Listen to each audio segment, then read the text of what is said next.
Diddy faces call for over a decade in prison as prosecutors seek 11-plus-year sentence. This report provides a deeper dive into the high-stakes sentencing recommendation for Sean Diddy Combs, detailing the arguments from federal prosecutors for a substantial prison term of over 11 years, and the defense's counter-argument for his immediate release. The sentencing showdown: 11 years versus immediate release. The music mogul, Sean Diddy Combs, is due to be sentenced on Friday, October 3, 2025, by U.S. District Judge Arun Subramanian in Manhattan. This hearing follows his conviction in July 2025 on 2 counts of transportation to engage in prostitution, a violation of the federal Mann Act, after a 2-month trial. While the jury acquitted Combs of the more severe charges of racketeering, conspiracy and sex trafficking, the 2 Mann Act convictions each carry a statutory maximum of 10 years, leaving Combs facing a potential total of 20 years in prison. The court battle now focuses on the appropriate length of that sentence. Prosecutors' argument: 11 years and 3 months plus a $500,000 fine.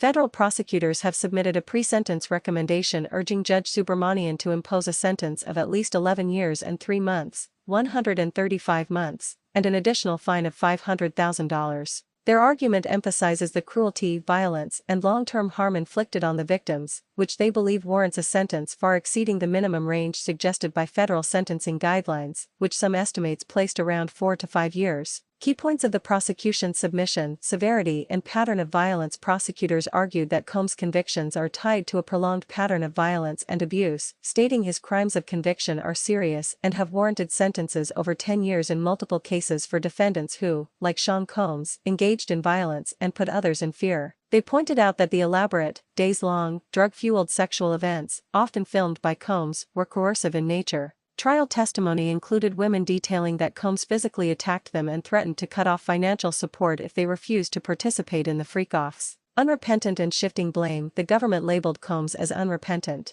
They noted that while his defense conceded during the trial that domestic violence happened, Combs is now allegedly attempting to deflect responsibility. He is not the victim, prosecutors wrote. The court should focus on the very real effects that the defendant's conduct had on the lives of the actual victims, his victims. Victim impact statements. The submission included powerful letters from accusers illustrating the persistent psychological damage. One accuser, whose identity is protected, expressed that she lives in fear of the music mogul's release from detention, underscoring the necessity of a long prison term to ensure community safety. Defense's argument: no more than 14 months. Combs' defense team is aggressively arguing that the music mogul has been punished enough and should be sentenced to no more than 14 months in prison. Since Combs has been jailed at the Metropolitan Detention Center, MDC, in Brooklyn since his arrest in September 2024, nearly 13 months, a 14-month sentence, with credit for time served and good behavior, would mean his almost immediate release. Key points of the defense's submission: suffered adequately behind bars. The defense painted a harrowing picture of Combs' life in custody, arguing he has already paid a heavy price.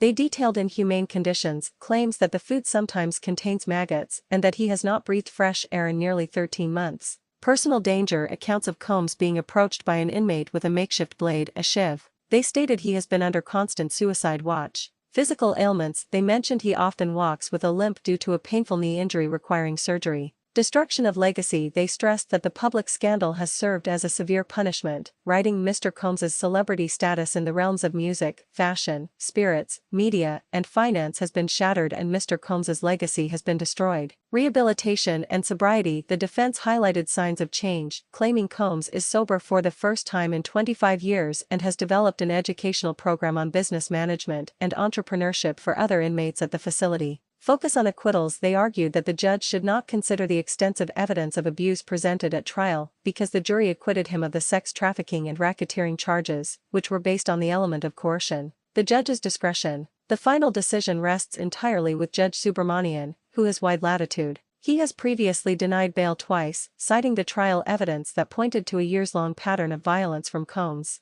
This suggests the judge is not inclined to follow the defense's request for immediate release and will likely impose a custodial sentence that reflects the gravity of the convictions and the admitted violence that was a backdrop to the crimes. The sentence could range from the low end of the official sentencing guidelines, estimated by some legal analysts at 4 to 5 years, to the high end requested by the prosecution, over 11 years.